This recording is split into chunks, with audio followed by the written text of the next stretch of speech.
लकड़हार और सोने की कुल्हाड़ी की कहानी बहुत समय पहले की बात है। एक गांव में एक लकड़हार रहा करता था। वह अपनी आजीविका के लिए दिन भर जंगल से लकड़ी काटता और रोज शाम को पास के बाजार में जाकर बेच देता।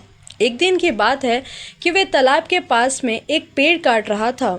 उसी समय उससे गलती हुई और उसकी कुल्हाड़ी उससे हाथ से छूटकर उस तालाब में जा गिरती है। उस नदी का बहाव और गहराई दोनों ही ज्यादा थी। उस लकड़हार ने अपनी कुल्हाड़ी को बहुत खोजा पर वे कामयाब नहीं हुआ।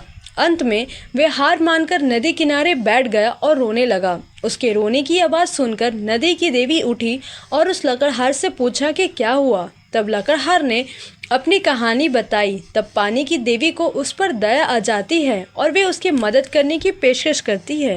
वह अंदर से सोने की कुल्हाड़ी लेकर प्रकट होती है। फिर उससे प्रश्न पूछती है, क्या ये तुम्हारा है?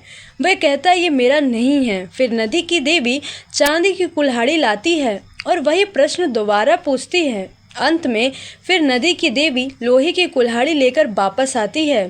तब वे गरीब लकड़हार खुश होकर कहता है, यह लकड़ी कुल्हाड़ी उसकी है। जिस पर नदी की देवी खुश होकर उस लकड़हार को सोने और चांदी की कुल्हाड़ी उपहार स्वरूप दे देती है। इस कहानी से हमें एक सीख मिलती है कि ईमानदारी ही जीवन का सबसे उत्तम नीति है। अगर आपको ये कहानी पसंद है तो चैनल को ज़रूर सब्सक्राइब करें। धन्यवाद।